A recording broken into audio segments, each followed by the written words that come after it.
Alrighty. So, I'm not going to waste any time today. We have Stratk Gaming versus Team Rivaled Gaming. So, just going to get straight into it and get right into casting. Let's have a look and see how the series goes. Now, this series will start off with a 1-1 tie, as both Stratk and TRG did forfeit a match throughout the series. I believe it was set 6 and 7, so that was 2, 3, 4, 5. So Hawks versus Arenria and Interiors versus Hazelnut, I believe, is a walkover for one for each team, meaning it's basically a best of 7 between the two teams. So instead of wasting any time, let's just get straight into it and load up the first set. So let's see, set number 1. Boom, let's get the stuff going. Alrighty, so our first game of today between Stratk Gaming and Team Rivaled Gaming will be played on Frost, and we do have a Bronze Leaguer versus a Silver Leaguer. So we have spawning in the bottom left hand corner of Frost, playing for Team Stratk Gaming, we have Sin.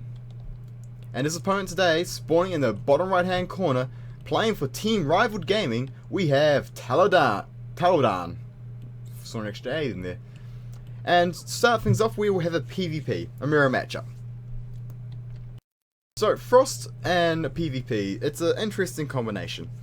So, I've actually seen some Protosses like to try and do some early expo shenanigans on this map, due to the nature of the 4-player map, and how if you don't scout an opponent, and how it takes so long to scout, potentially, if you scout the wrong way, you might not scout the build order in time to really deny and take advantage. But we do have both players scouting straight away, and they are going to be scouting the right direction, it seems. Yes, they are. So, good thing they're playing good thing they look to play standard, as the pros actually headbutt each other. What's up, son? What's up? Alright. So, basically, both players are going to scout their opponent, right away, and which is really nice, as it tells them a couple of things. With this probe scout timer, you can actually see a few things such as a 10 gate or any unusual gas timings. There's a lot to see with an early probe scout. However, both players are just going to open up nice and standard and get 13 gateway. Taladan, you need to get your workers rally it to the mineral. There you go, got it. Oh, it's good in at home, and he's got another probe. Oh no, that's the returning probe, and we still have the same probe from Taladan. Light blue and blue, it's a bad color combination. And very nice, Taladan's going to get in here and he's going to see the double gas from Sin. It's a very nice pickup, but back at home, Taladan is yet to put down any of his own gases. And oh, what's this? Sin's actually putting down a pylon. Right, a proxy pylon, that's an interesting decision. What is his plan? He hasn't got a forge down, so we're not going to see cannons. Cybernetic score is just going down. And is Taladan just going to let that go down? It looks like he is. He knows it's there, but he hasn't done anything to really address that yet. Interesting, and if he denied that, he would actually supply block Sin, so letting this pylon to sit there is not good, and he should have like Zealot or something coming out to kill it straight away. We do have the double gas for Taladan going down, albeit it is a fair bit later than his opponents, but it is going down, and with the Cybernetic score just finishing up, he can start his warp gate straight away. There we go, finally have a Zealot coming out, and what he needs to do is just move out and deny this pylon. As it will, free pylon is a free pylon, you might as well make the most of it. Oh, what's this? We have a second gateway going down for Sin, and it's Stalker coming out. And, ooh, no. Question is there going to be a third gateway and we'll see some kind of free gate pressure, or is this going to be a standard 2-gate opening? Oh, probe's over here to build something. What is he going to build? Nope, nothing. He backed out. Back at base, we do have a second gateway going down for Taladan, and his warp gate is also on the way. Now it's good to see that both players are using their chrono. Sin has got a little bit saved up, and there we go. He's just using it, keeping it only for the warp gate for now. Now this pylon is going to go down at last, and it does put Sin back a little bit. It means he has to spend an extra 100 minerals in order to just... Oh, and actually gets a probe as well. Nice pickup for... Nice pickup for Taladon, yeah. I was getting a little bit confused there by reading stuff. Oh, very nice choice by Taladon here to get a Stargate. I do like this. And he's also getting a third gateway.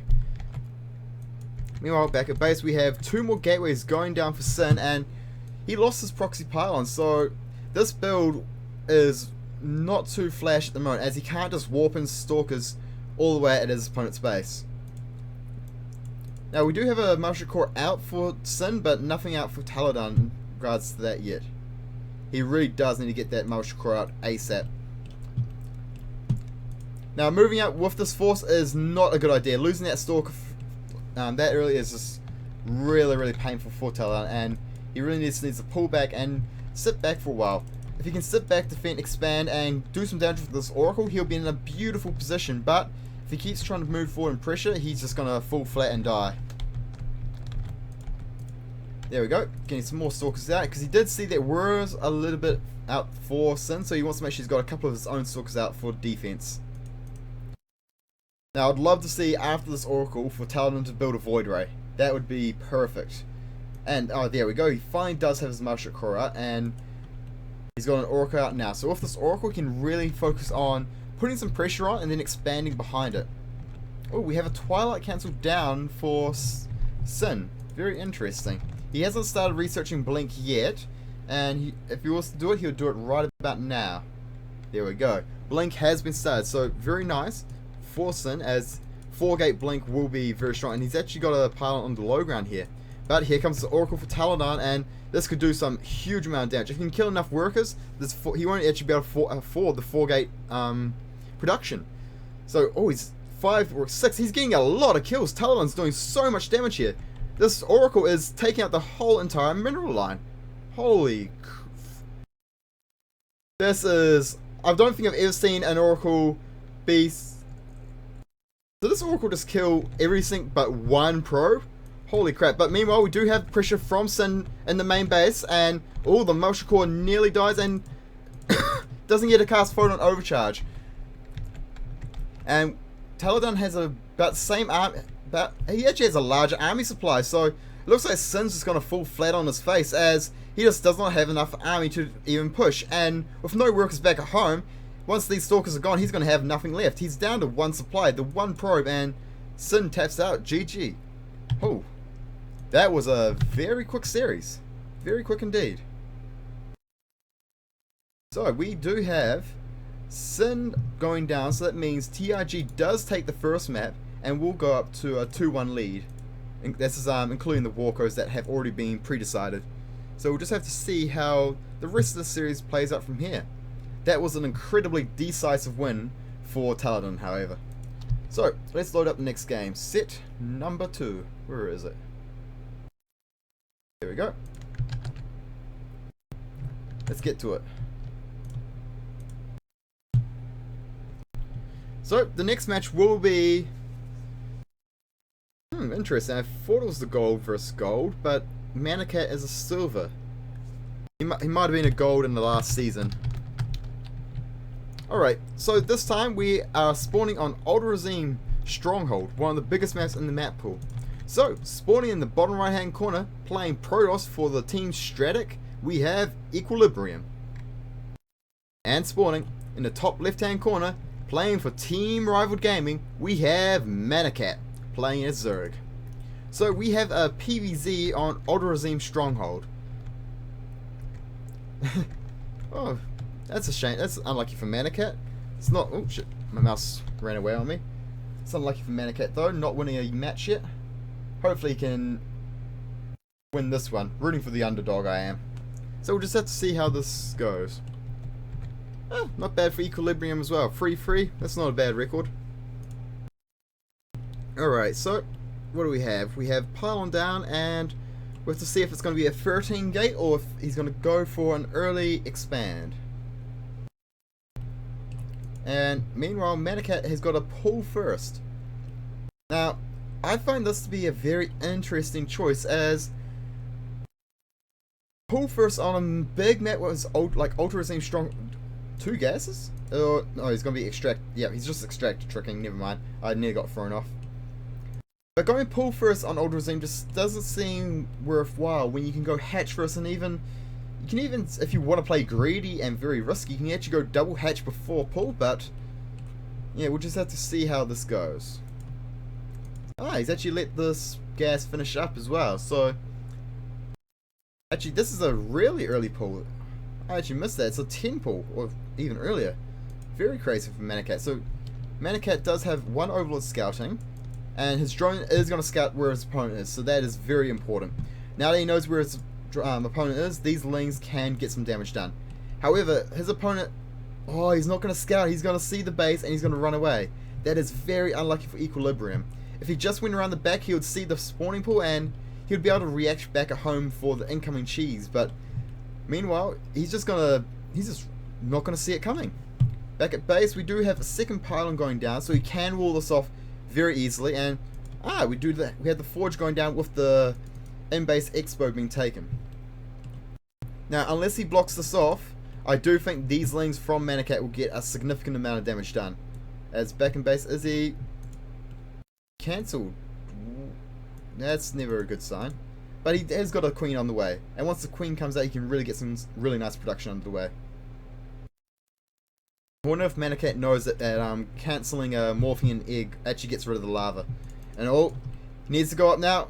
There's no complete wall finished yet, and oh, he needs to kill this probe. And why is he? Yep, there we go. He's bringing the lings now.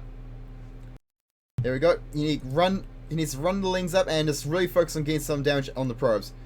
Oh, the cannon does go down without being cancelled, and these lings are going to be finding probes. Now, quite a few probes will fall here, as the lings are getting a wee bit of damage done. And we do have more lings streaming across the map, and speed is on the way. It's about halfway done, and oh, nearly got a really nice surround by the probes from Equilibrium. But it just seems these Zerglings are going to be getting away. And oh, it tries to get up another cannon, and it does get targeted by the Zergling straight away. Now, he's down to 14 pros to 10 drones, so he's still got a worker advantage, and with the second Nexus up, he can recover.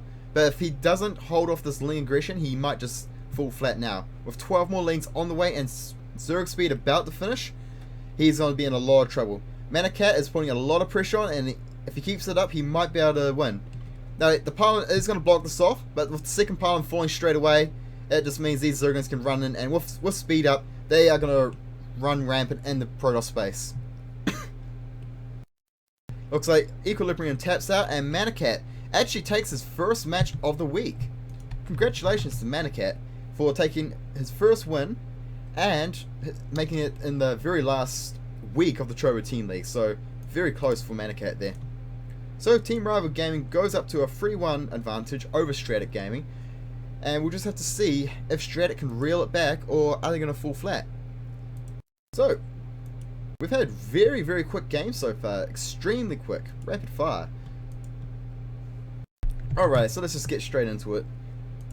We have this. Oh, I'll get rid of that.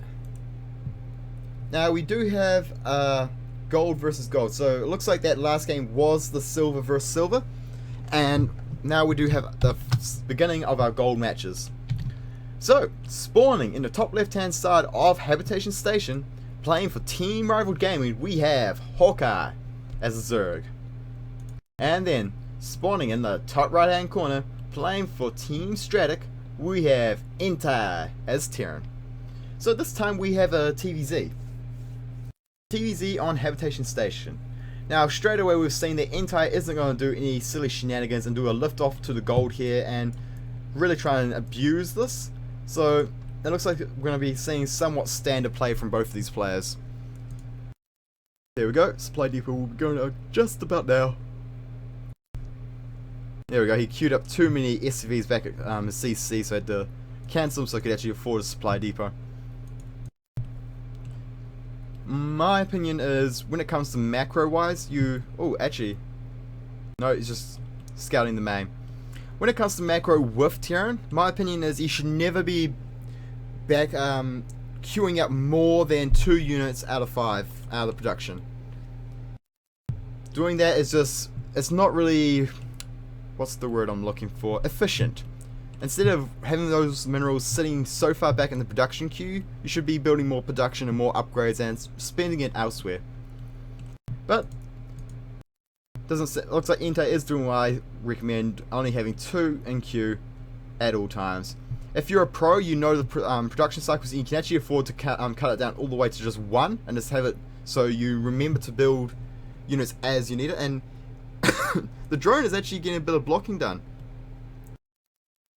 But CC does go down and the drone didn't really get to stop that, as all that time, if it was a Rax going down, the drone would have been able to block it, or the Rax would have already been down by the time the drone got there. Now there is an SV in the base of Hawkeye, and it does see it's a pull first opening, and the hatch is going down from Hawkeye, so it is indeed standard play. And we do have the full wall off completed with the barracks going down from Entei, so he's going to be nice and safe in his base. But this drone is still around, so this drone will be able, if you can keep it alive, he might be able to identify some important things. One such thing could be a gas timing. If a gas goes down, there is a threat of a follow-up with Hellions. And if that happens, oh, looks like the drone got cornered. And nope, it's going to get out of there. Nice. Oh, and he was actually going to send it to do a gas block, but the refinery does go down, and oh, the drone is actually going to, oh, there we go, drone is dead. I'm not sure if I actually managed to mine the mineral in time though. And oh, nice, doing a supply depot block on the hatchery. Always a nice thing to do, especially at this gold here. Denying the Zerg the gold is very, very important. You do not want your Zerg opponent to be taking the gold, as oh, he's actually gonna, oh, he might try, but no, this drone will get here in time.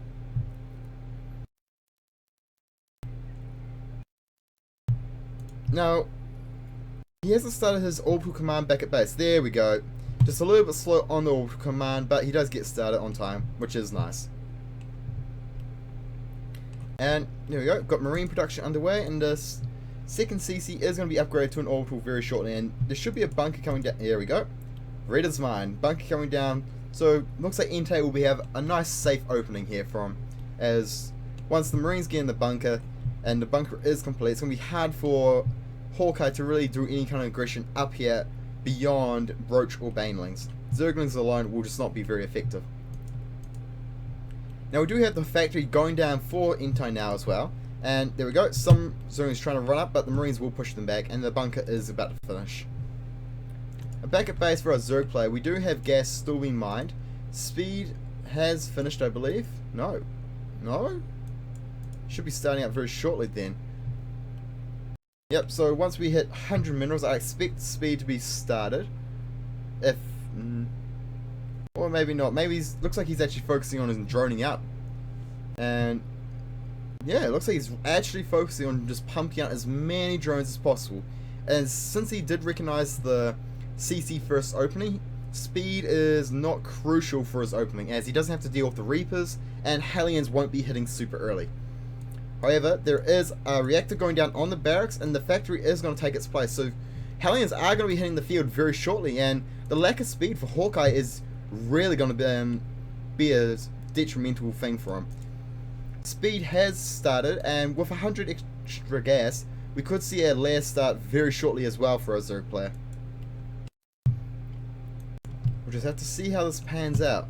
Now the wall is going to be completed off by Entei, so very, very safe play from him, and with the second CC down, he'll be able to get a very strong macro play going on. And he's actually got the third CC being built in base as well. Very nice to see. Now this is interesting, we have a second factory going down, but we also have STIM being researched. The researching of STIM indicates that a player is looking to go bio, but the second factory is an interesting choice. I wonder what his plans for this factory are. Is he going to add another reactor on it and pump out a ton of Hellions? Or is he going to put a tech lab on it and look to get some fours or maybe some siege tanks out from it? Or it could be just used for a really fast Widowmine drilling claw upgrade. We do have 2 gases taken for the Terran, and we do have 4 Hellions out on the field now, and oh, looks like Hawkeye will lose an Overlord here. It's never nice as a Zerg player to lose Overlords. You want to keep them alive as long as possible, and there we go. We actually do have the lair on the way, and there we go. Blue Flame. So it's not the fastest possible Blue Flame opening, but it is a strong one. This variation of Blue Flame that Entei is doing means, yes, he is committing to Hellions and Blue Flame, although the Blue Flame is going to hit a lot later, but his stim timing will be a lot quicker, which means he can transition smoothly into his bio play. Meanwhile, we have a whole lot of Hellions, 6 Hellions, and they're going to try and kite these Zerglings. Speed is done just in time, and these Hellions will roast away these Zerglings very easily. These Zerglings are getting decimated. There's too many Hellions, and that Hellion was trying to be micro, but just got trapped. And we have 5 Hellions remaining, and now committing to fighting the Queen is not, I don't think this is a great idea. I think these Hellions could do a lot more damage by running through into the main or natural and focus firing down drones. However, one Queen does fall, and we do have a Spire and a Baneless going down in the main base for Hawkeye. However, Blue Flame is about to finish up, and once this is done, these Hellions will be able to do a lot more pressure, and if they can run up into the main, they will be able to kill a lot of drones. But with the Queen and Spinecrawler blocking, it looks like that's not very possible. And we do have the full production swing for Entei really kicking in. Armory, double upgrades, starport, and all the barracks is really starting to come into play. So it looks like, yep, the Hellions, this is good. They need to target, focus fire this Queen down, and as soon as this Queen is down, they can run through, and those lanes, they're going to get roasted. Brilliant surround from the third hatchery. The lanes coming around and catching these Hellions out of position. That was a perfect situation for Hawkeye here. The fact that the Hellions are stuck on the ramp, and a huge swell of lanes came from here, allowed them to get that full surround. However, Blue Flame is done, and if he were to pump out a few more Hellions, these Zerglings would not stand a chance. Ooh, interesting. A big swell of Banelings.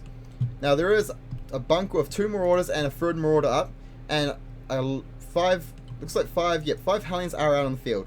So, this attack will be interesting to see how it goes.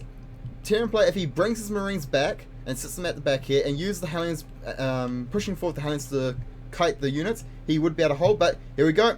Hellions, all the lanes just get roasted away, but the Banelings get critical detonations on the units. But 2 Marauders do survive, and very nice response from Entei. Walling up the gap straight away, as the speed of Zerg reinforcement could really do some damage to him. Now, he does have a couple of missile turrets going down, which is really nice to see, as he is expecting a Spire to be going down and be hitting around about now, as Mutalisks are about to hit the field. Now, that big swell of Banelings that morphed him previously means there is not going to be very many Mutas on the field, so these missile turrets are more than enough to deal with any kind of Muta pressure coming his way. And he's actually transitioned into Hellbats. This is a really nice choice by Entei. This Baneling-based force is going to... Banelings will do well against the Hellbats, as Hellbats are biological, so Banelings will do a lot of damage. And, Banelings, there's a lot of Banelings trying to run up the ramp here, and the units are coming for the Terran player, so they do sick damage, but there is just a little bit too much for the Terran player, and the Baneling attack does fall. Now, Entei is moving out with his 3rd CC, looking to secure a 3rd base, and with Blue Flame Hellbats and his 1-1 Marine Marauder Medevac force, he will be able to secure it with ease. Meanwhile, back at base, we do have the +1/+1 on the way for Hawkeye, and more Zerglings in the field. His drone count is at 62, which is a really nice drone count number for a Zerg, and he's got a gold back, his 4th going down at the gold. So, when it comes to macro, Hawkeye is in an alright position. The only thing that's really detrimental at the moment is the fact that at 14.5 minutes, his Muta count is really, really low. And more Banelings being morphed in, and back at base we do have the 2/2 started for the Terran. And the Terran is supply blocked at the moment, and that's a little bit detrimental to him. The Mutas could pick... actually it looks like he's going for a Hellbat drop, but looks like the Mutas and Lings were in position to deal with that. And he could try and fight the same, but with 1-4, a couple of Marines and a couple of Marauders and Hellbats, this Baneling Muta force just won't really do that much. Best case scenario is if they engage like this with all the Marines at the front, that would be the best case scenario. But if Entei was to say move his Hellbats and Marauders forward, it would be really hard for this army to even touch this army. And looks like here comes Entei doing the big push, and the Banelings are going to get taken. a couple of Banes do get taken out, and looks like he's going to come up here and deny his 4th base. And this is really nice. Splitting his units and getting these Marauders and Habits at the front and using the Marines at the back to take out the base. Really nice play. Now, there is a few mutas coming in the field, but if they clump, this 4 is going to do a lot of damage, and the 4 does have +1 upgrade on it. Okay, well, he's denied the 4th base, and looks like the Stratk player Intai is going to be looking to push in now. Now, here come the Banes. The Banes are looking to get a connection, and really nice split from Intai there. Very impressive. And the mutas are going to have to fight the Marine and 4 head on, and oh, it looks like they're... Nope, here comes the reinforcements for Intai, and the upgrades are just too good. With 2-2 just about to finish up, and with constant reinforcements streaming across the map, it looks like this army is just going to push forward. And the mutas try to fight the 4, but the 4 just does too much damage. And Intai is pushing out. With the lanes streaming across and reinforcing, they are just going to melt to blue flame. And mutas, with the muta count being reset, the 4 is going to have an easy time dealing with them. This push from Intai is very, very strong. It looks like he's just looking to push through and finish off his opponent. We have Lings and mutas still streaming across the map, and problem is there's just not enough army. There's 94 army supply for Intai versus a 20 of the Hawkeye, and with the natural going down, it looks like Intai is going to wreck his Zerg opponent and really just push for the win and get Stratk game back into the game. Oh, 2 overlords are going to fall, and oh, very nice for Intai. He's actually got his +3 start back at home as well. But in the meantime, he's just going to move up here and got a really nice surround on this space, and all these units, as soon as they pop out, they are going to go down. Hawkeye taps GG, and Intai takes the first game for Stratk this evening. For those that have just tuned in, the series did start off at 1-1 as there were 2 walkovers, 1 apiece for each team. So we now have Stratk up to 2-3 versus Team Rival Gaming. So going into our next match, oh, I actually just realized that the way that they've labeled their replays means what you see here is completely out of order, so I did not expect that. Alrighty, so that is set 3, and let's load up set number 4 and see how this goes. Alright, so this is a diamond one. I have no idea how they have really labeled their replays.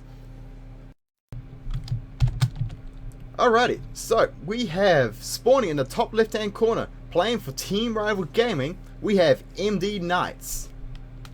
And spawning in the bottom right hand corner, playing for Team Stratk, we have Revolt. Now we have a ZVZ on Daedalus Point. This is a interesting map for ZVZ, as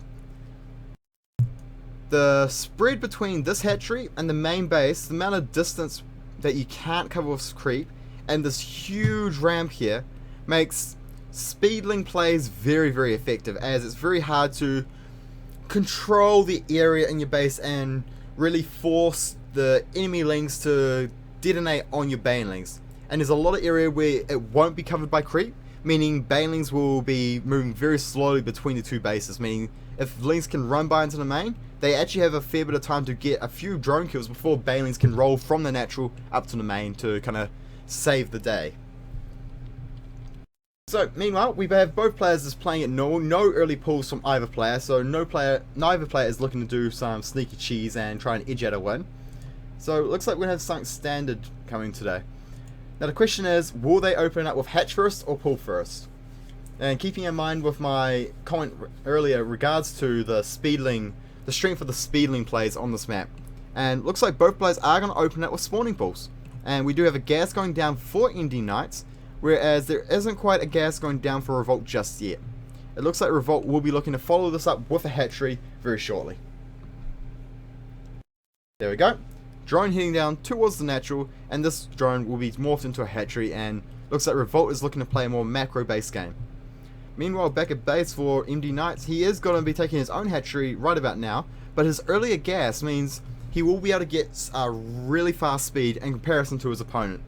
His opponent is yet to start, oh there we go, just starting gas now. Now, this gas is going to mean MD Knights is going to have a really large time window where his Zergans will have speed and his opponents won't. And that advantage on this map, we have a very wide open ramp and a lot of space in the natural to really run around, means he can get a lot of damage done. Now this Revolt's gas does finish up at the same time that Indian Knights already has 100 gas mines. So basically Revolt is 100 gas behind his opponent. And speed is starting for Indian Knights back at base. And he has 2 4-lings on the map, but hasn't committed to building any more just yet. And there we go, he's perfect. He has kept mining gas and he's got a Baneling nest going down. Really nice play for Indian Knights. He's looking to do a speedling, Baneling kind of play. Now we've got some lings, they're going to get up here and they're going to try and do some pressure. There's only 2 lings out for Revolt, but the fact that Queen will be here to back him up will mean that these Zerglings will get denied quite easily. And with 2 more of his own popping out, looks like Indian Knights won't get anything done rather than... Oh, does pick off 1 drone, but 1 drone for 4 Zerglings isn't really worth the trade. But considering that Indian Knights is behind in the drone count, it is a very nice pickup indeed. Now the Baneling nest is finished up, so in regards to his 4-lings, I think it would be more beneficial for Indian Knights to keep them alive and to sit them back here and use them for his follow-up Baneling ling pressure. Now we do have, looks like the time difference player Indian Knights will be, he has about 50 seconds where his lings have speed and his opponent's doesn't. However, his lings are going to be just popping out now, and by the time he actually looks to start engaging his opponent will have speed done. And there we go, really nice pickup. He's actually going to get 3 lings of his opponent, and he actually didn't lose a single one there, which is really nice. Now we do have the Baneling nest going down for Revolt, so it looks like this might go down. Nope. Looks like these Banelings and Lings will be able to push up here before Banelings of Revolt do morph in. Now this is really nice to see. The Queen placement of Revolt means, since the Queen is sitting between the 2 buildings, it is impossible for the Zerglings to get a full surround on the Queen and keeps the Queen alive. But oh, here come the Banelings, and oh, 1 Baneling does go down and trying to get a detonation on the drones, and looks like he does get a few drones, but the Banelings do get cleaned up by the Queen. But looks like we're going to have more pressure from Indian Knights. He's going to really commit to it. 16 more Zerglings on the way. And these Zerglings, he needs to morph them to Banelings over here. Because remember, Banelings are slow and they can't move across the map very fast. But he does have a Roach one going down. So he could be saving his gas for a big Roach, big swell of Roaches to kind of transition from a Ling Baneling to a Ling Roach. But it does look like, we'll see what he does. Is he going to morph in Banelings? Oh. There goes the Banelings for Revolt. Really nice pickup for Indian Knights. And yep, we've got a couple more Banelings for Indian Knights coming out as well. Now Stratk Revolt is in a really nice situation here, as he has held off the pressure and he does have a drone lead. Now Indian Knights is trying to do a good amount of damage with his own Banelings and try and kill some drones. And oh, nice Baneling connections there, and interesting. Oh, this is beautiful. I love this position of the Spine Crawler. Putting it there, just making it so the Queen's got a nice little cubby hole to kind of sit back and attack from. Really nice, really smart play from Revolt. Now Revolt does clean up the Ling Baneling pressure of Indian Knights, and he is looking to do some counter aggression. However, Indian Knights does have 5 Roaches on the way, and they should better hold this off. However, this Queen is going to get picked off. This Queen is a goner, and it's a nice pickup for Revolt. And oh, the Lings get an awesome surround the Roaches, and the drones are pulled off the line to fire, and here comes some more Roaches. And oh, here comes not the greatest Baneling connection, and these Lings are doing a ton of damage. There's not enough Roaches out on the field yet. The fact that the 3 that spawned got surrounded instantly, this really hindered him. Now Revolt did manage to pick up quite a few drone kills there. Sorry, I'm talking too fast and I'm losing myself. So basically got a few more drone kills, furthering his drone lead over his opponent. He's actually got nearly double the drone count of his opponent over Indian Knights. So Revolt is in a really strong position going into the mid game. If it comes to a Roach versus Roach kind of macro game, Indian Knights is going to fall behind, as he just doesn't have the macro to produce enough to kind of win over and force through the production that Revolt will have. And this Queen looks like it might get taken out. Yep, queen does go down, and here come a couple of roaches, and the Lings are trying to get something done, but they need to focus fire these banelings. Oh, baneling gets some damage done, and oh, yep, very nice control from the roach there. Target firing the drones, getting 2 more drone kills, which is nice, but he could have got a few more. And this is good to see. Revolt he sees his opponent as being very, very aggressive, so he's put 2 spine crawlers behind the natural mineral line, just to make sure he is safe. And Revolt's roach speed is about to finish up, so his roaches are going to be far superior to his opponents, as his opponent is even yet to start a lair. Now, his opponent does have +1 researching, and this is, what is Revolt on? Revolt is on 0 upgrades. He's got an evolution chamber, so he could start +1 very shortly. And, oh, Revolt is actually going to look to take a 3rd base. Very smart play, as he is definitely ahead, and he looks like he's kind of figured out that he is ahead. So therefore, by taking the 3rd base, he's going to be going into the mid game with a huge advantage in the macro. And, oh, MD Knights is also going to take a 3rd base. So it looks like both players are just kind of sitting back and relaxing and just going to try and macro up. And very nice. MD Knights is going to connect up the base with creep, just like his opponent Revolt is doing back at home. And there we go. MD Knights does have his lair on the way as of now, so he will be able to get that roach speed and really start getting some upgrades. Now he only has 2 workers in this gas, so he needs to put a 3rd one in there soon, I would say, as gas is pretty good. Now we have both players are on even on drones now, and Revolt has actually got a huge swell of roaches, 13 roaches in production. It looks like he's going to be looking to do a lot of pressure. Now he does have speed completed, and his opponent does not. He's only just started speed, and by the time his attack hits, no, won't be quite on time, as it is a minute off for +1 attack to finish up. But he just has so many roaches, 53 army supply towards 20. Looks like Revolt will just be able to roll over his opponent here, as he has no, he's actually got 4 less drones now. I don't know what caused that. Oh, nice spore placement, pick up an overlord, and Revolt is going to push forward, but he just has way too many roaches, and it looks like MD Knights is going to have a very, very hard time holding this off. Now, the 2 queens do go down, and the rest of these roaches are going to get cleaned up. Drones are being pulled off the line to fight, but it's just not enough. There's just too many roaches for Revolt, and it looks like MD Knights is going to fall. Now, there are reinforcements from MD Knights trying to get in here, but there's just too many roaches, and he types GG. Revolt does take the game for Stratk Gaming. So, very nice play from Stratk's Revolt there. Held off that early aggression really, really nicely, and managed to really make his macro advantage kicking into the mid game, giving that big roach push a lot more strength than his opponent, as his opponent was behind roach speed and roach production.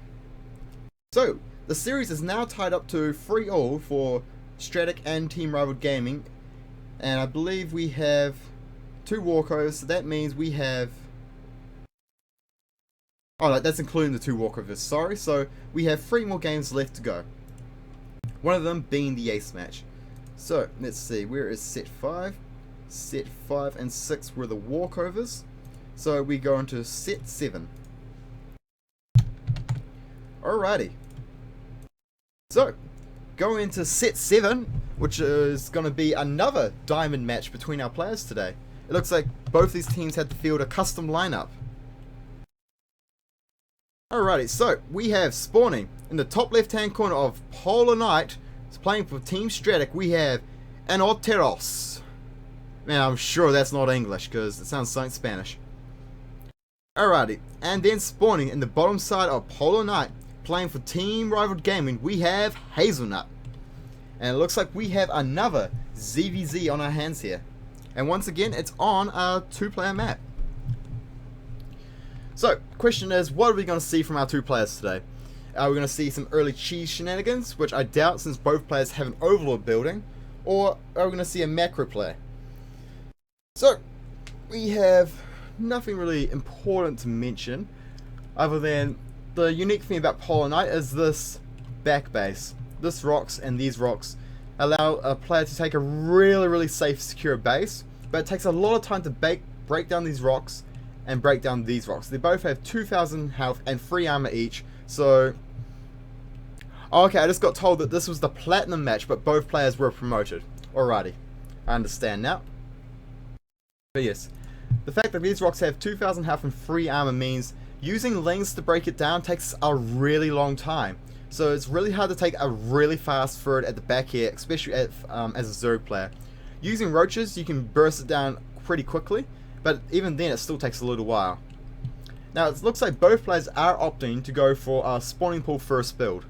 And back at base for Alteros, it looks like he's actually going to be looking to get a fast gas as well. So it looks like Alteros is going to be opening the same way that ND Knights did in the last game, with the pull first and a gas.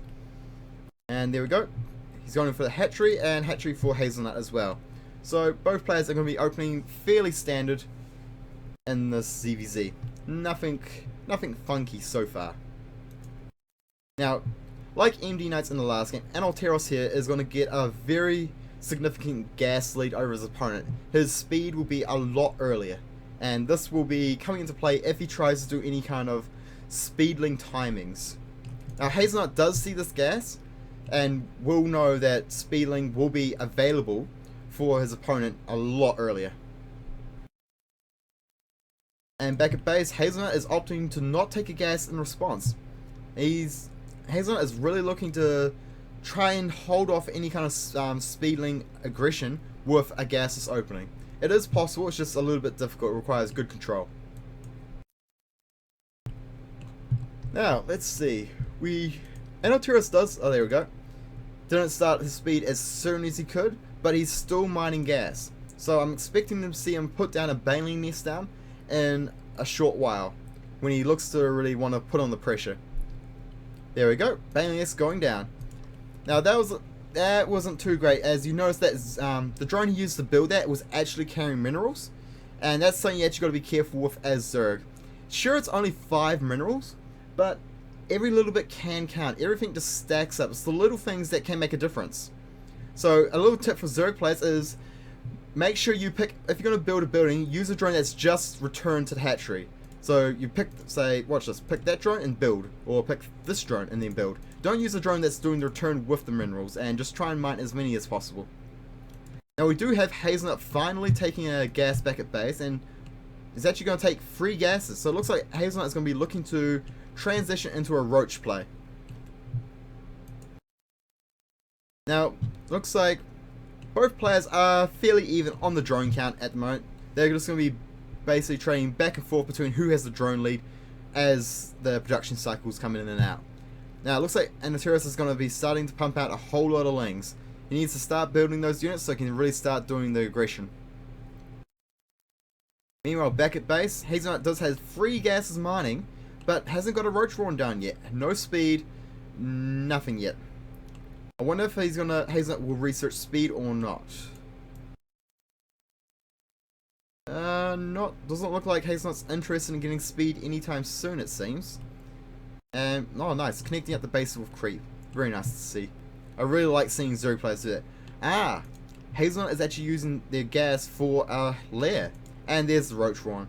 So this will transition to a very strong mid-game for Hazelnut with, Queen for Hazelnut all the way over here is going to get picked up. Really nice pickup for Alteros, the wall, there's no wall here for Hazelnut.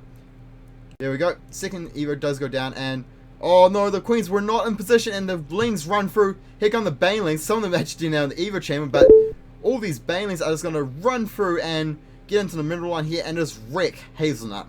There is very little that Hazelnut can do to stop this, as speed is not done, no Baneling is up, and the Roach one is just only completing now. And yep, there we go, Hazelnut types GG, and Alteros takes a game for Stratk Gaming. Nicely executed play from Alteros, and Hazelnut just getting caught a little bit off guard by that, just not fully prepared for that huge swell of Zerglings. But yeah, so we now have Stratk 4-3 against TRG. So one more win for Stratk Gaming, and they will take the series, take the week.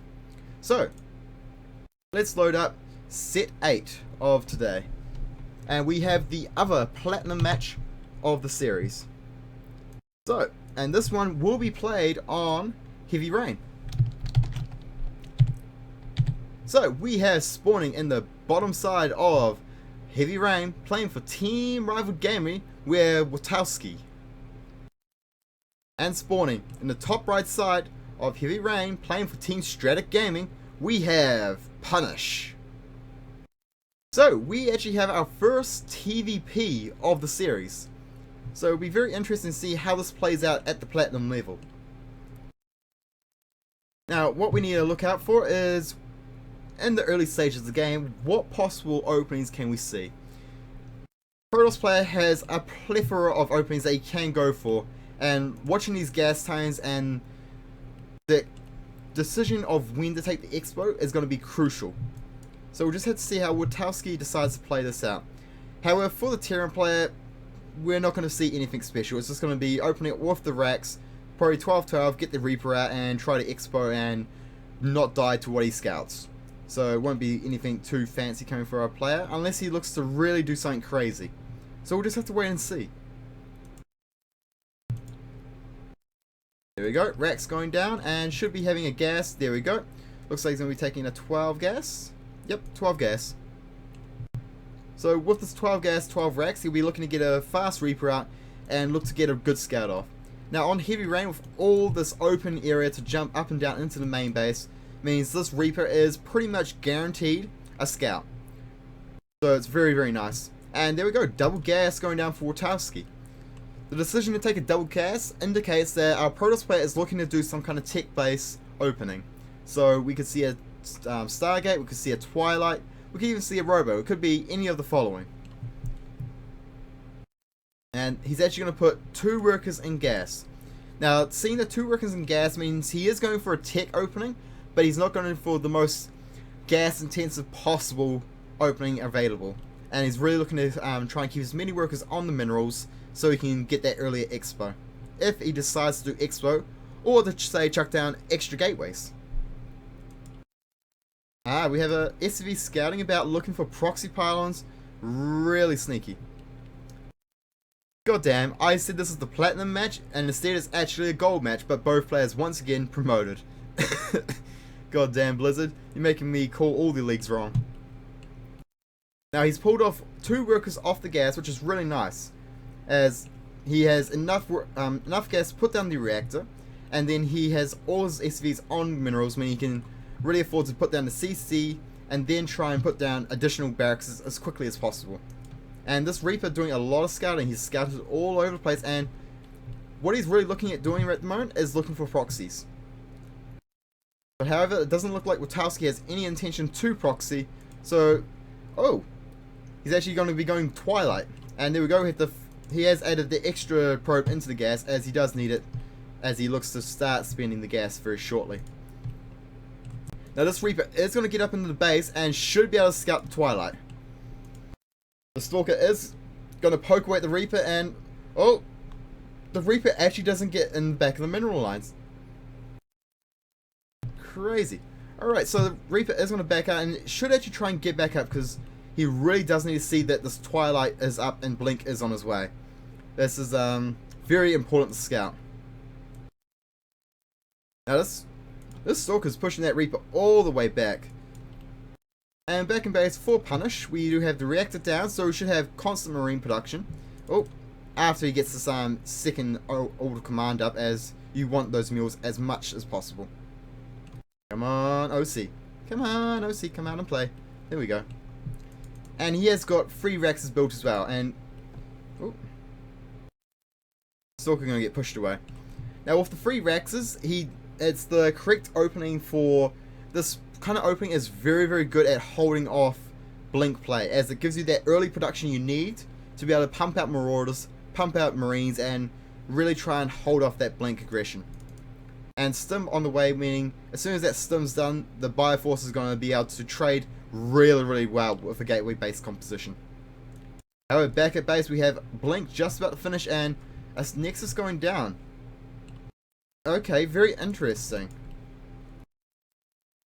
By putting down this Nexus very early, means he puts down these extra gateways later, and the later the gateways means the later the stalkers come out. So this is a blink play, but it's not all in. It's a macro based play, and it's more of a blink pressure.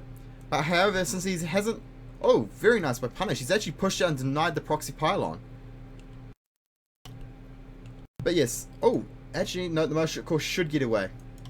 Now denying that proxy pylon means that this blink pressure is pretty much not going to happen, as the Marine and Marauders, the bio count is just getting too strong, and the production cycles for Witowski is just going to be too late, and he's just not going to be able to mass up that critical number of stalkers to be able to gauge this bio army.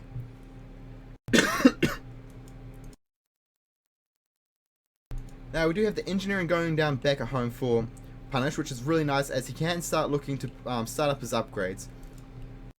And it looks like he's actually going to be, Punish is looking to do a Punish. He's going to try and push the front and get some damage done. There are 4 stalkers out and no Marauder slow, so he won't be able to pick them off very easy. And oh, 1 stalker goes down. 2 stalkers are, come on, type fighter, we can walk. Okay, so he only gets 1 stalker, but does a lot of hull damage to the Zealot and 2 of the stalkers, and actually a little bit to the motion core as well. So that's not too bad after all. However, I feel if he waited for Stim to finish up and then push, he could have done a lot more damage. And look at this, he's streaming his reinforcements across the map, and he's got a few Marauders in this composition now. He's got 2, 3, 4, 5 Marauders. 5 Marauders with Stim will be able to do a lot of damage. However, there is a lot of Zealots out. There's 5 Zealots to 3 Stalkers, so the Zealots will be able to deal with the Marauders very easily. Now behind this, Witowski is trying to transition into Templar Archives and get Storm. He's got +1 armor just about to finish, which would be really nice if it finishes in time for this engagement. There we go. So Biofarming does sim, and it's going to try and engage this army. Oh, there we go. 2 Zealots and a Sentry do go down, and a couple more Zealots are going to fall, but Stim has run out for the Bio army, and without Medivacs, each push is going to get successively weaker, as this army will get it will get this torn in pieces by Photon Overcharge and the gateway based composition. Now we do have a robotics facility and an extra gateway going down, which is nice for Witowski, as he's looking to get his Colossus Templar kind of composition all set up and ready to go. Now back at base, we do have the starport just about to finish up, so the Medivacs will be looking to hit the field for Punish. And oh, here comes Punish again, stimming again and trying to push forward, and actually picks off 2 of the Templars. That's a really nice pickup. Warping in Templars at the front lines was not a good call there for Witowski. And the probes are pulled off the line, but this is a really weak army. And oh, look, the Marines are on red health and these Marauders are on orange. Ooh, this army's getting quite weakened, but these probes need to get back to mining. Probes, there's minerals calling your names. And oh yeah, there we go. Witowski is going to morph in some Templars and hopefully can get some energy on them. But here comes Punish again. He's going to try. He gets 1 Templar, and does he go for the second? And oh, he's just focused. He's just targeting the whole gateway army. There's just too much here. Too many Marauders. The heavy Marauder count has decimated Witowski's gateway-based composition, and Witowski taps out. And GG, Stratk Punish takes the game, and I believe closes out the series for Stratk Gaming, taking them up to 5 wins. Very nice for Stratk Gaming, taking the last week of the group stage before going to playoffs. Now we still have the ace match to go for TRG, and TRG have their secret weapon, which is Schmicks. So we'll see how Schmicks goes. So we'll have to load up and see if Schmicks can give TRG a 5-4 with and try and even up the map score, or will Schmicks actually fall to Stratk Gaming's Steely Cyclone? Let's find out. Alrighty, so spawning in the bottom left hand corner, playing for Team Stratk, we have Steel Cyclone. No, hold up. Okay, it is. I nearly misread it. I was thinking, is it Steely Cone or Steel Cyclone? But it's Steel Cyclone. Alright, and then spawning in the top right hand side, playing for Team Rival Gaming, we have Schmicks. So we have a ZVZ on our hands, which is actually favourable for Team Stratk, I would say. Schmix has had a amazing run in CTL this season, going, I believe it's 14-2, I believe, at the moment, which is phenomenal. He has been wrecking everyone left, right, and center. However, Stratk has sent out a Zerg to verse him, and ZVZ is a matchup where it doesn't matter how good you are, anyone can make an upset. It is a matchup where upsets are probably the most common, especially with fan favorites. Now, what? 12 gas by Steel Cyclone. This is interesting. 12 gas, 12 pull. Huh. I have not. This is an interesting timing. I've not seen a 12 pull and a 12 gas. So it looks like it's a very similar build to, say, a 14 pull, 14 gas, but it's really looking to try and hit a little bit earlier. So very interesting choice by Steel Cyclone. Very interesting indeed. I haven't seen this before. Meanwhile, back at base, Schmix has got his own spawning pool on the way, and it looks like he's going to go for... Yep, looks like he's going to go for a pull hatch. Pretty standard opening from Schmix, whereas Steel Cyclone has thrown a bit of a curveball here. Alright, so we should have... Where's the mineral? Oh, there we go. So we have 6 Zerglings on the way and speed started up. Very interesting. We shall see how this actually plays out for Steel Cyclone, as this combination of Lings and speed and Ling timing, alongside of the decision to go, well, from the 12... Ah, I see. He's got the Banelings behind it. So, yep, this is just the 12-12 Baneling kind of all-in. So the question is, will Schmix be ready? He's got a Spine Crawler going up in the main base, as he can't pull anything down in the natural, as the hatchery is not done and there's no creep ready. So he's going to be looking to kind of hold off this all-in from Steel Cyclone. Now Schmix is producing Lings, which is the correct response, and he's got his own Baneling nest on the way as well. So he's reacting very well and should be able to hopefully hold this off. But the Baneling nest for Steel Cyclone is actually going to finish up just now, meaning he can start morphing in Banelings. However, it does look like Schmix has more Lings out on the field at the moment, so Steel Cyclone is going to sit back, and here comes the Banelings, and speed is just about to finish up. Oh, this is really nice timing from Steel Cyclone. Very nice indeed. The Spine Crawler hasn't quite gone into position, so I think the Spine Crawler will be just up in time to help defend this. But here come the Banelings, and the Lings are going to surround the Queen, and oh, good detonation on those Zerglings. All those Zerglings get taken out from Schmix, and Steel Cyclone has all the Zerglings out, a couple of Banelings left still, and he can run rampant into the main. Oh, however, Schmix gets an awesome detonation on that Baneling, so kind of evens things out for both players. However, there's a couple of Lings out for Steel Cyclone, and he's got a big swell of Lings coming in as well. So with this big swell of Lings, I'm thinking that Steel Cyclone might be able to push through, but what it's going to come down to is the Baneling connections. Oh, now remember, Schmix does not have speed, so his Zerglings are going to be it's going to be very difficult for his Zerglings to engage Steel Cyclone's Zerglings as well. And it looks like the natural is going to go down for Schmix. However, here comes our 2 Banelings from Schmix, and oh, that's first Baneling got detonated quite nicely, but that second Baneling got a really nice detonation. And here we go, Schmix's own speed is about to finish up. Oh my god, 8, that is a lot of Banelings. Oh, Schmix Zones are going to try and cancel, and they're going to get 1, they're going to get 2, ooh, and they're going to run away. Oh, 1 Zergling for 1 Baneling, that's a really nice trade. And oh, not the greatest detonations there, but Steel Cyclone does run through, and oh, 1 Baneling from Schmix, got to be careful. Oh, Baneling does detonate on Steel Cyclone's one, and 1 Zergling does kill that other Baneling. However, oh, got to be careful, here comes... Oh, that was so lucky. That Baneling took out all those spawning Lings. So lucky for Steel Cyclone there.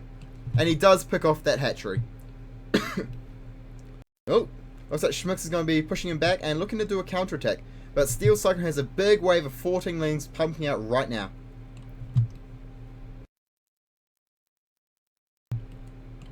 And, oh, there we go. 2 Banelings Morphium for Schmix. But looks like these Zerglings for Steel Cyclone will push back all these Zerglings. However, these Banelings could get some amazing detonations. Oh, where are we going? Nope, looks like Steel Cyclone is going to go for the counterattack and just go straight for the kill back in the main base of Schmix. However, we have 2 Banelings from Schmix looking to run up into the main of Steel Cyclone and get some good detonations. And 2 Banelings were waiting in place to deal with just that. Now, Schmix does lose a few drones there. He's down. It looks like Steel Cyclone now has the worker advantage with 5 more workers than his opponent. And Schmix does have a couple of Banelings here. He might want to leave a couple of Banelings back at base just to deal with these counterattacks, as it looks like Steel Cyclone's counterattacks are quite punishing at this point. And Steel Cyclone, he's been sitting on 14 drones the whole time, and he's not looking to build anymore. He's just pumping out so many lings. There we go. Is Schmix going to try and make something happen? Let us see. Oh man, I must have missed something there because Schmix just lost a couple more workers. Oh. Looks like Zergling's trying to detonate these banners, and oh, here we go. Oh, that was a very bad detonation from Steely Cyclone. The Bane's detonating on nothing, but oh, be careful. Here come the Banes into the drone line and gets a couple. He picks up 2 drones, and a couple of drones are on the red. However, it looks like these Zerglings will be able to clean it up. Oh. Yep, so Schmix has to back off. The drone count this is an incredibly low eco game from both players. Now, Schmix has built a few more drones, and Steel Cyclone is also looking to drone up as well. Ooh, we've had 5 minutes of non-stop Zergling, Baneling pressure kind of back and forth. Very, very interesting to watch indeed. And it looks like he's just going to look to try and pick up a worker, but oh, there we go. 1 worker does go down, so Steel Cyclone is back in the lead for workers.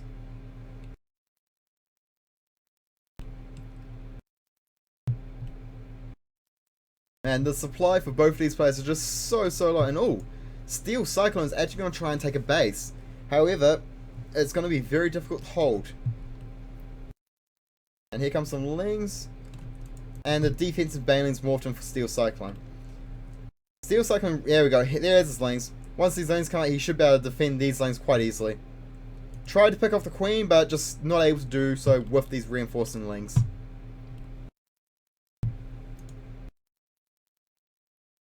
Alrighty, so it's 12 minutes and both players have just gotten over 20 supply. This is a very, very intense low eco game. The Queen is looking to try and get an overlord kill. Oh. Oh no, Queen's going to give up. Never mind. And the Spine Crawler from the main is going to be moving down to the natural. Alright, so we have 16 drones for Schmix versus the 14 of Steel Cyclone. So, looks like Schmix has a slight drone advantage at the moment, but it looks like it's going to be, it is very, very close.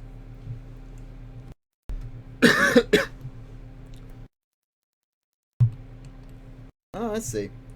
Steel Cyclone only has 1 Queen. He needs to get a second Queen out to get the double injects going. Oh, missed another Baneling detonation. And, oh yeah. No, Stratk is not going to face, he's going to run away. Back up, back to base. Doesn't want to engage.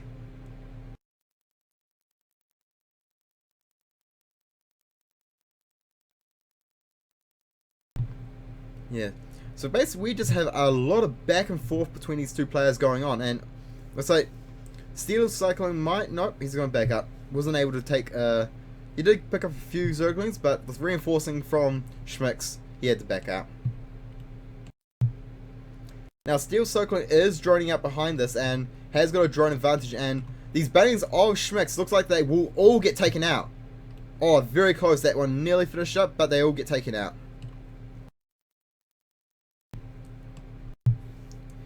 Man, we just have constant lane from both of these players. Oh, this is really nice from Steel Cyclone. The Baneling spread here, ready to deal with any run bys. Really nice to see.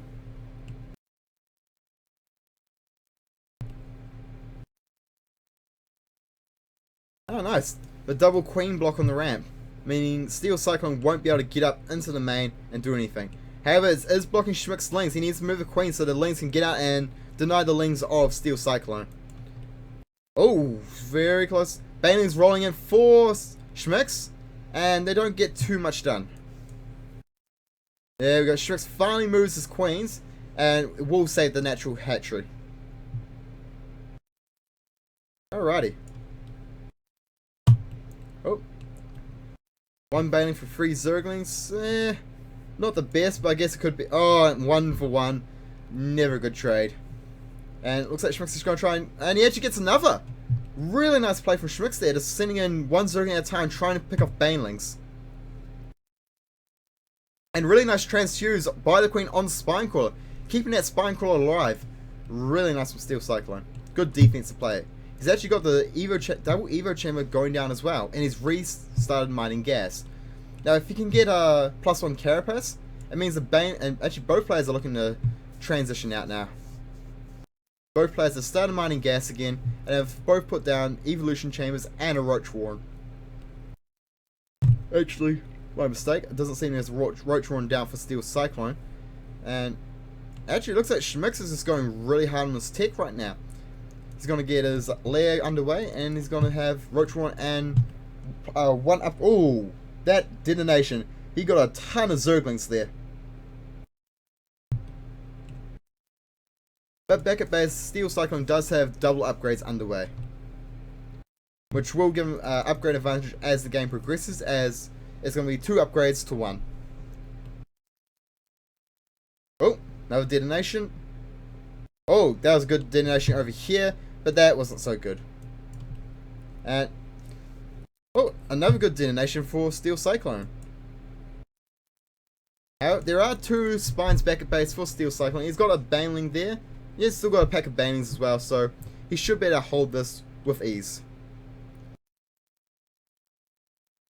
Oh. Zerling tried to come back and detonate a Bane, but no luck. More Zerlings just trying to run up into the main and just not able to get through. But here comes some Banelings. What are they going to do? Oh. Looks like they're going to die. And, oh. Those Bane's got to get back out because 2 queens and 2 spines will be able to defend this quite easily. And we have +1 armor started for Schmicks.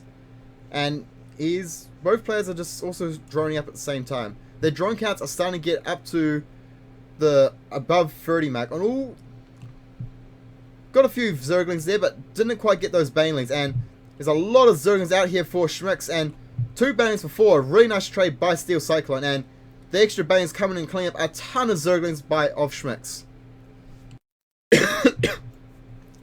Man, this is an intense ZVZ. Constant back and forth between these 2 players.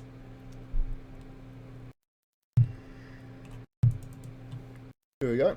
Steel Cyclone's starting his lair now as well. Alrighty, so got a little bit of a run by happening in the main, natural, but not much damage really done from it. Now, Schmicks has got a Roach Warren, but he hasn't started his Roach speed upgrade, and he's only got the plus armor upgrade on the way. So I wonder if he's looking to transition to Roaches anytime soon, or if it's more of a contingency. Now, Steel Cyclone is actually going to try and take a 3rd base as well. If he can hold this, it will put him into a really powerful position. Oh, that's a lot of Banes for Schmicks.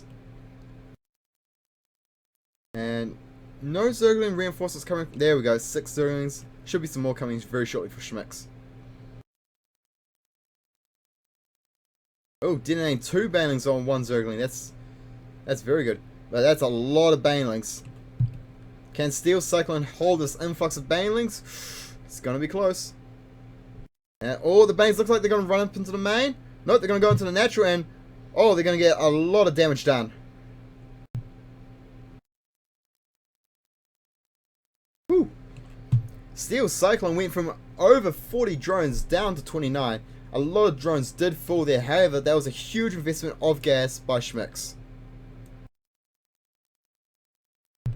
Alrighty. And Steel Cyclone has a huge bank, 1k, 1.4, 1.2. He just needs to spend it, and good thing he's getting his hatch now, but he should really chuck down a macro hatch, as he can really afford to get that extra production. But, oh, these things all get trapped, and the counterattack by Steel Cyclone just doesn't quite work out. And here comes the Bane train. Ooh, there we go. The Bane train trying to get some more damage done, but just not going to work. And actually, nice, keeping the queens healthy with the transfuse. No, the lane's actually right up into the main, and the Baneling just didn't quite connect. And the zones are going to be looking to get a couple more drone kills. But it does get cleaned up.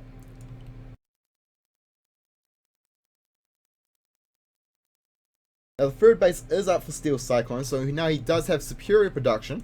Needs to get a queen training here ASAP. He does have the minerals for it. And there we go. Queens are in position to hold off the ramp. And all the Banes are going to get into the mineral line, but there's not too much drones here to kill. And oh, actually getting that transfer of drones from the main, really nice pickup. And oh, one queen is on the red, but the transfuse is keeping the queens alive. And some good detonations there from Steel Cyclone.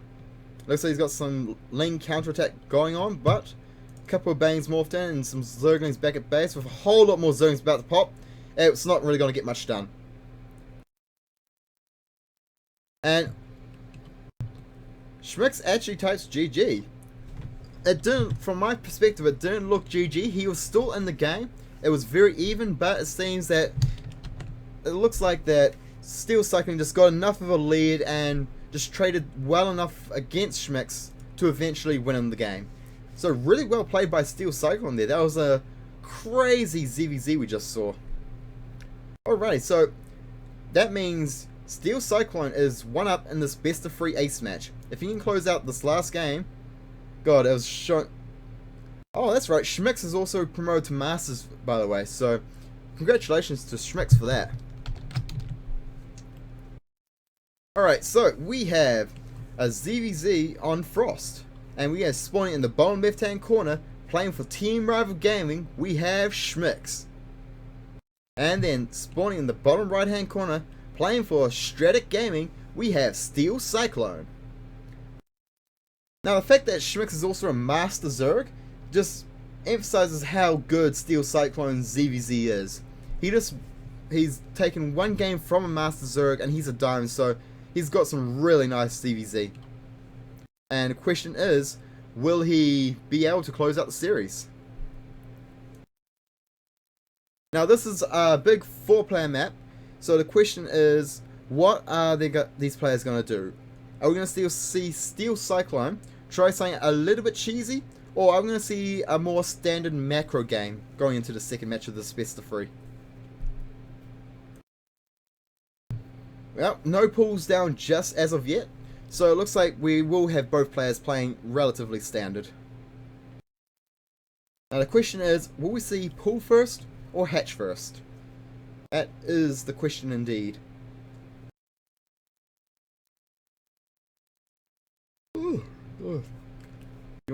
Alright, so it looks like Schmicks is going to go for a hatch first, and Steel Cyclone is going to do the same. So, identical opening for these players so far. Now, behind this, we'll either have a gas pull, or pull gas, or just a pull going down. So, there we go, we have gas going down for Schmicks, which will be followed by a pull, whereas it looks like Steel Cyclone will be going for just the pull. Yep, pull, and will he follow up with a gas or not? No gas going down. There we go, there's the gas. The gas does go down. Alright, so we had one slight difference, which is Schmicks went gas pull and Steel Cyclone went pull gas, but other than that we have identical builds from both these players so far. Now, gas pull is It's alright. It's considered a slightly more greedy option, as a later pull means you're more susceptible to early pressure, but it does mean you can get a little bit quicker speed, which can help against pressures that hit a bit later. But other than that, it is a relatively minor difference, as the gas tones will be very minutely different. It's only about a 30 gas advantage. We have Steel Cyclone pointing down a safety spine at his natural. Being very, very safe this game, it seems. And Schmix has a speed started as well. So, wonder if he's going to be looking to really ramp up the aggression like last game. And, oh, actually, there we go. Baneling this going down as well.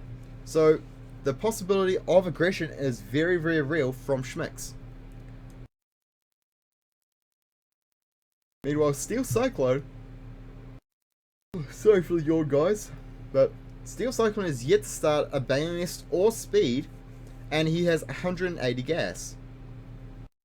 So what is his plan for the gas? That is the question. He's pointing down in one Evo chamber. Will there be more? No, it doesn't look like he's chucking anything more yet. Oh, there we go. Should be chucking down either a Roach... Nope, second Evo chamber. And I expect a Roach Warren to go down very shortly as well. And it looks like he's saving up his gas for double upgrades and looking to play a really tech-oriented opening this time. Meanwhile, Schmix, he's got Baneling Nest done. He's got a big wave of Zerglings, 12 Zerglings in the field.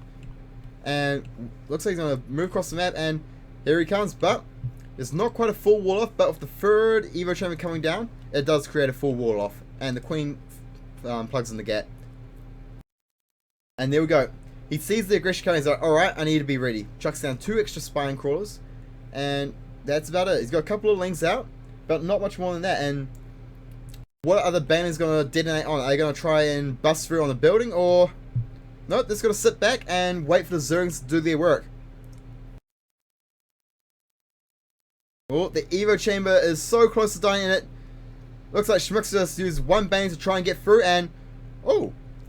Very nice. He gets a couple of the lanes and actually kills a spine crawler. So the Banelings weren't super effective, but it could have gone worse. It could have gone a lot worse for Schmix there. And he's committing. He has more Zerglings streaming across the map, more in production.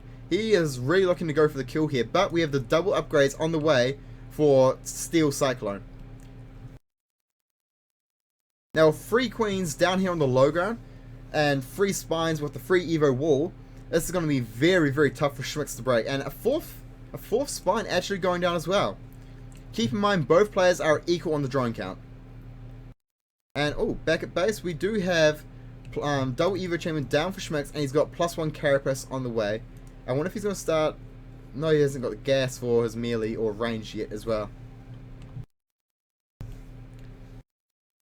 And... yeah, using links to just try and bust up against this wall doesn't look to be the wisest move for Schmix at the moment, as it would be throwing away lings. Now, if he were to say focus the Evo chambers and try and deny the upgrades, that would be quite nice. However, it would still be rather costly. There we go. Baneling Nest on the way for Steel Cyclone. And I believe we still don't even have...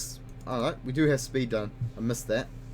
But other than that, we have Steel Cyclones in a really strong position. But Schmix is actually going to be going for a third hatchery behind this. So, it looks like he's going to try and get an edge in the economy. But at this stage, I give Steel Cyclone the advantage in tech. And oh, looks like Schmix might actually lose an Overlord here as well. Yep, this Overlord is a goner. And Schmix is supply block because of that. So, it's a little bit of a nuisance, but he does have 2 Overlords just about to pop, so no worries.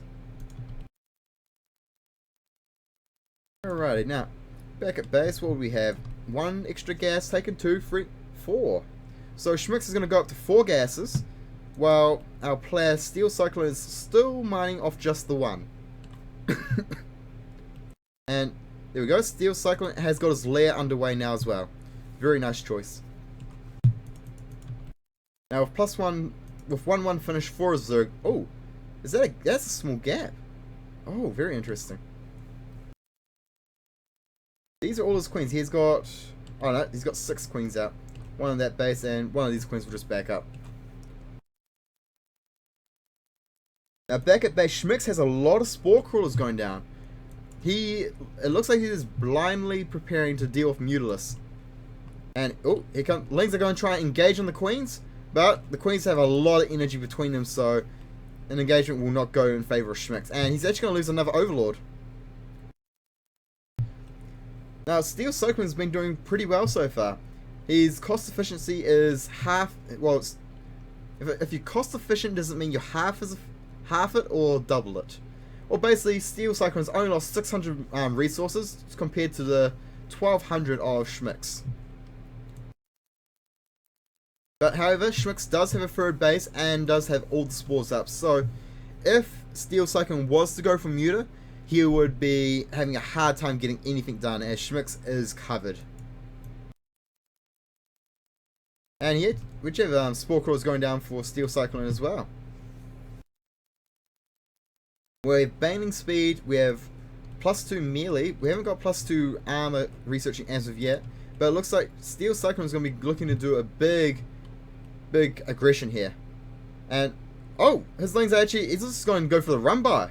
And he's actually running Lings into the main and the natural. Zergan's getting massive detonations, and that just didn't seem to be too effective by Steel Cyclone. Oh, there are Lings at the third as well, so that queen is going to fall. And no, not really. He didn't get too much work done. That queen nearly died, and the queen at the third did die. But other than that, those Lings basically just suicided. And Schmix still has a ton of Lings of his own, and even quite a few Banelings. Oh god, Steel Cyclone, Infestation Pit. Are we gonna see Swarm Host? No. Why would you go Swarm Host when you have melee upgrades? So I think he's looking to go to Hive, and oh, that's a lot of Lings, and however there are Ling reinforcements for Steel Cyclone, so with good transfusers he should be able to keep these queens alive. Oh, really nice transfusers, only no queens have fallen yet, and one queen does fall, but really nice hold there by Steel Cyclone, as the queen transfusers were really on par. Oh, here we go, here come the Banelings, and the queen's back up to try and plug the wall. And there they go. Now, Schmix has his own 2-2 on the way as well. However, Steel Cyclone's upgrades are ahead. And oh, here we go. Pathogen Glands and Burrow. So he's going to be going for Infestors. Now, Steel Cyclone is unable to take a third base as of yet. And Schmix has a huge drone advantage. 53 drones to 36. Steel Cyclone is not in a nice position. The longer this game goes on, the better it's going to get for Schmix. Indeed. And he's yet to take the gas at the third, however, so doesn't need them yet, it seems, as he does have a ton of gas in the bank. Now, we do have Infestors coming up for Steel Cyclone. It'll be interesting how Infestors deal with Sling Baneling. And oh, trying to bust through, but the transfusers are good. And oh, Speed Banes will dinner on the Banes, getting a lot of and oh, Schmix is gonna sneak through there, but there's a lot of Lings sitting up the top here, so he's gonna back out. Now back at base, Schmix is actually gonna go up to a Hive. Very interesting. It's a lot faster than. Oh wait, yep, it is a lot faster than anything from Steel Cyclone. Oh, interesting. The Infestor Hit Squad.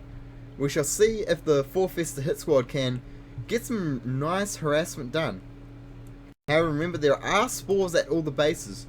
Even though there are no mutas, these spores will serve to do a good job of detecting the Infestors, meaning the Infestors are going to be at risk with this moving in.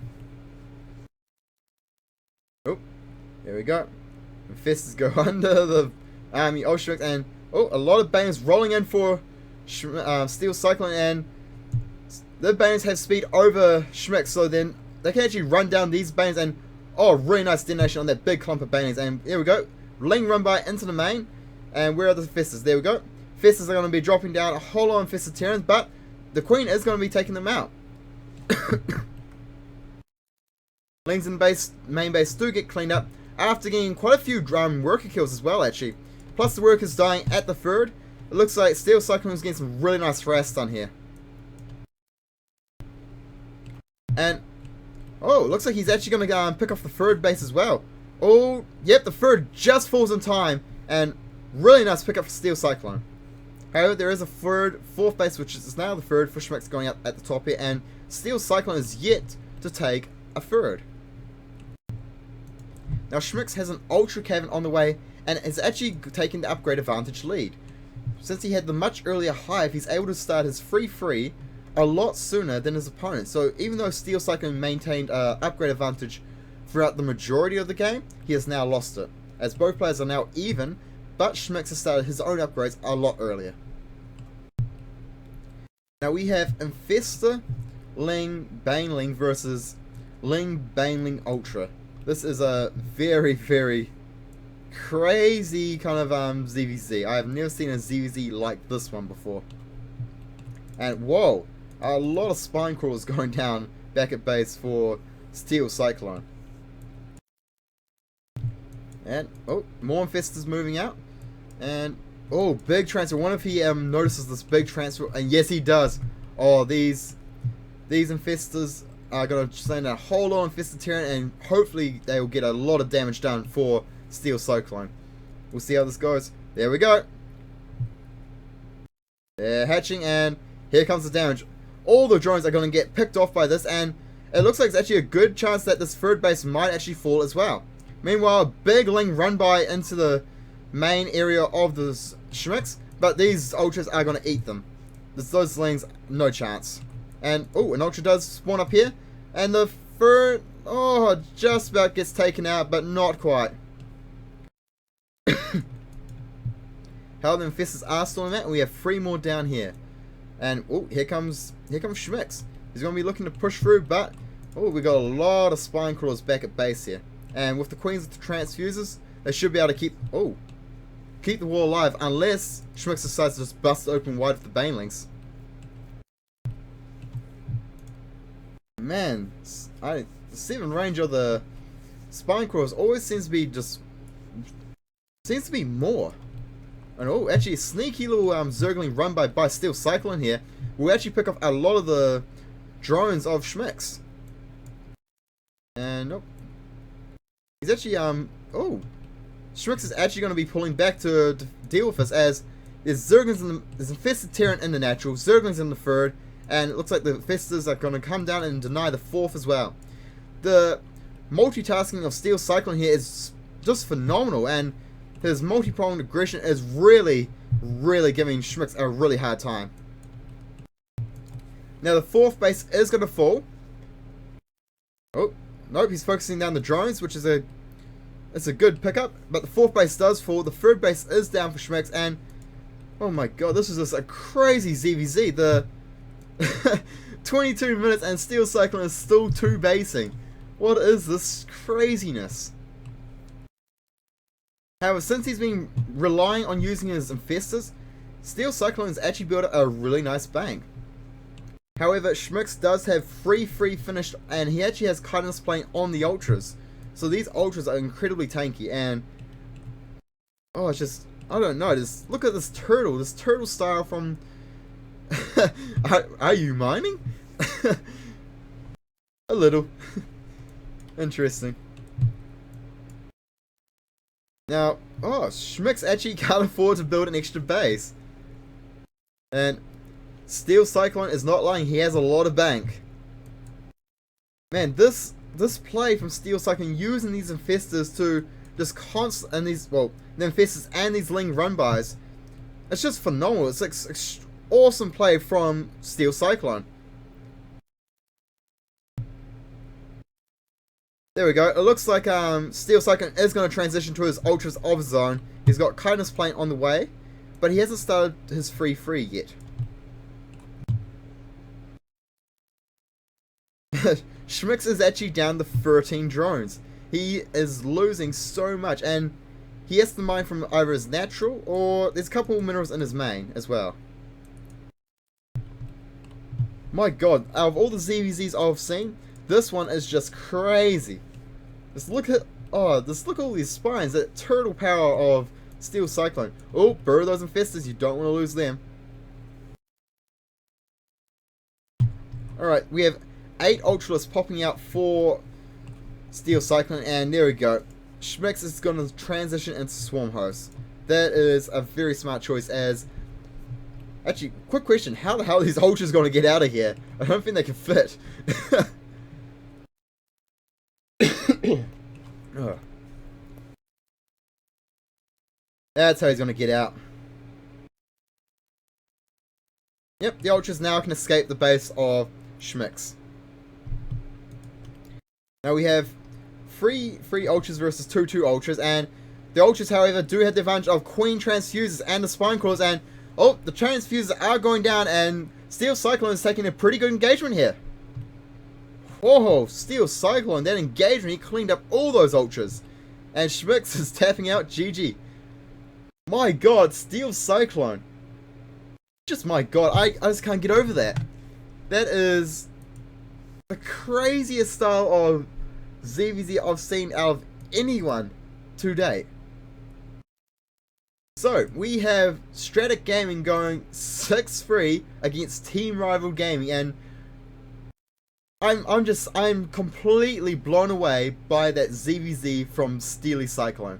That is just, both matches were absolutely crazy. The first match was 20 minutes of crazy aggression, and then that second match was the craziest Turtle Zerg I have seen, just full stop.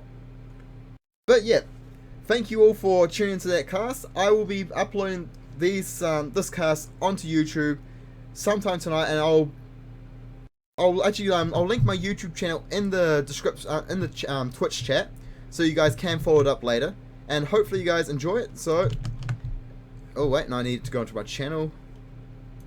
There we go. So yeah, for those who missed it, check out my channel for the upload of this. It will be up later on tonight, hopefully, if not tomorrow, and check out any of the other CTL casts I've done it throughout the season. But in the meantime, I'll catch you guys later, and I'll see you guys next time.